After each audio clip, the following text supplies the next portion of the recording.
নমস্কার বন্ধুরা, কেমন আছেন সবাই? আশা করি সবাই ভালো আছেন। আজকে আমি বাটা মশলা দিয়ে রান্না করব মাটন কষা।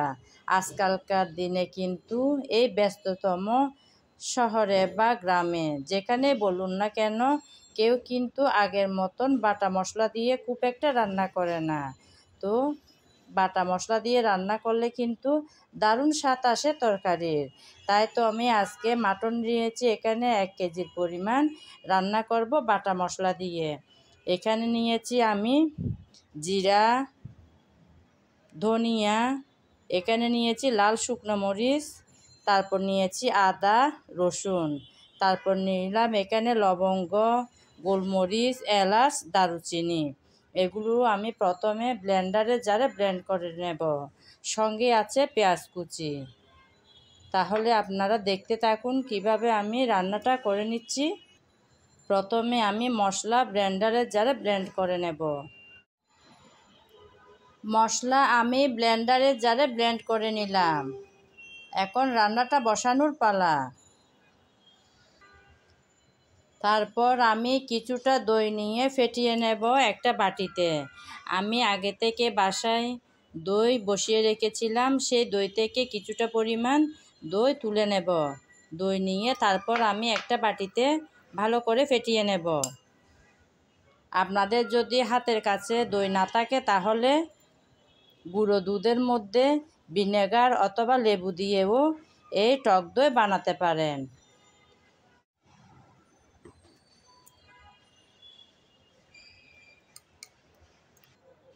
দই আমি ভালো করে ফেটিয়ে নিয়েছি।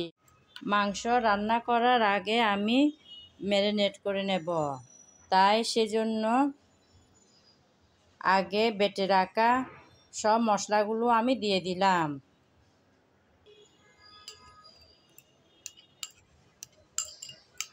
সবগুলো মশলা দিয়ে দিয়েছি।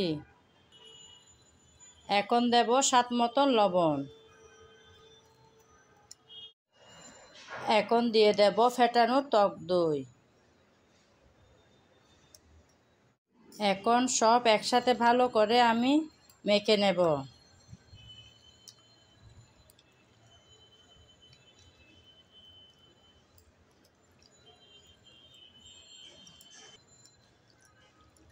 ভালো করে কিন্তু মেখে নিতে হবে। আমি ভালো করে এভাবে মেখে তারপর আধ ঘন্টার জন্য রেখে দেব।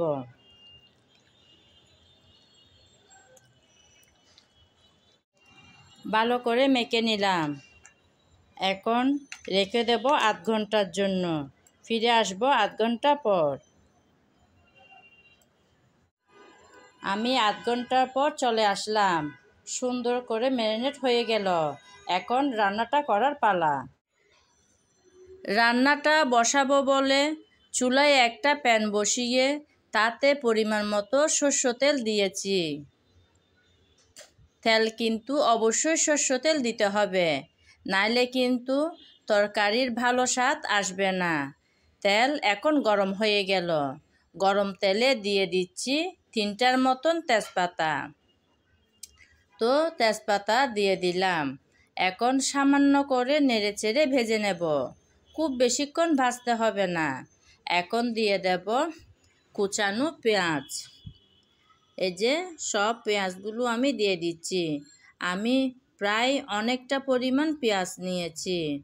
পেঁয়াজটা কিন্তু একটু সময় নিয়ে ভাজতে হবে, কারণ আমি আজকের রান্নাতে যে মশলাগুলো দেব সবগুলো কিন্তু বেটে নিয়েছি, শুধু পেঁয়াজটা ছাড়া। তো পেঁয়াজটাকে প্রায় 8-10 মিনিটের মতো নেড়েচেড়ে ভাজতে হবে, যেন সুন্দর করে নরম হয়ে আসে আর রান্নার মধ্যে নরম হয়ে ভেঙে গিয়ে সুন্দর একটা গাঢ় ঝোলে পরিণত হয়। গ্রেভিটা যেন দেখতেও সুন্দর হয় আর খেতেও যেন ভীষণ ভালো হয়। তো আমি তো কিছুক্ষণ নেড়েচেড়ে ভেজে নিলাম। এই যে দেখুন বন্ধুরা, চুলাটা কিন্তু বড় করে দিলে হবে না। চুলা বড় করে দিলে তাড়াতাড়ি কালার চলে আসবে, কিন্তু নরম হবে না, পুড়ে যাওয়ার সম্ভাবনা থাকে। আমি এখন নেড়েচেড়ে ভালো করে পেঁয়াজটাকে ভেজে নিলাম। এখন দিয়ে দিচ্ছি সামান্য পরিমাণ চিনি। চিনিটা কী জন্য দিলাম বন্ধুরা? আমি কিন্তু মিষ্টির জন্য চিনিটা ব্যবহার করিনি। আমি চিনিটা দিয়েছি যাতে রান্নাতে সুন্দর একটা ভালো কালার আসে, সেজন্যই দিলাম। তো চিনিটা দিয়ে আবারও কিছুক্ষণ আমি নেড়েচেড়ে পেঁয়াজটাকে ভেজে নিয়েছি। এখন ভেজে নেওয়ার পর দিয়ে দিচ্ছি ম্যারিনেট করা সেই মাংসগুলো। তো মাংসগুলো তো দিয়ে দিচ্ছি।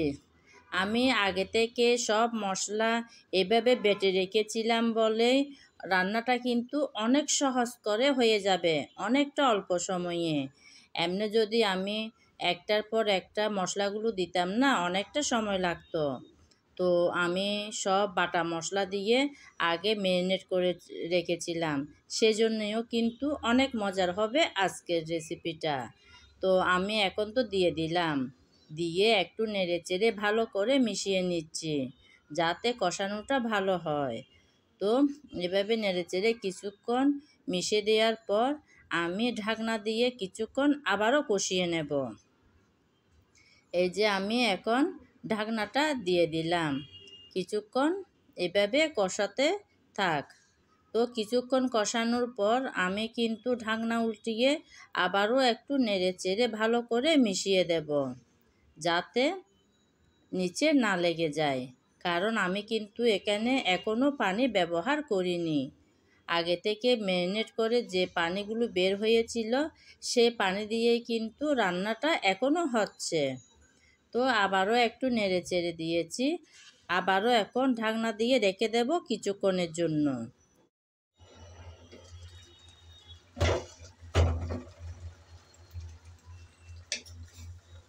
কিছুক্ষণ পর এসে আমি আবারও একটু নেড়েচেড়ে ভালো করে মিশিয়ে নিলাম। অনেকবার কিন্তু কষিয়ে নিয়েছি, দুইবার আমি ঢাকনা দিয়ে দিয়ে কষিয়ে নিলাম। এখন আমি এই যে মশলার বাটিটা ধুয়ে একটু পানি দিয়ে দেব। পানি কিন্তু একসাথে বেশি দিলে হবে না, একটু একটু করে দুই একবার করে পানি দিয়ে রান্নাটা শেষ করতে হবে। চুলাটা একটু মাঝারি আঁচে রেখেই আমি আবারও ঢাকনা দিয়ে কিছুক্ষণ রান্না করে নেব।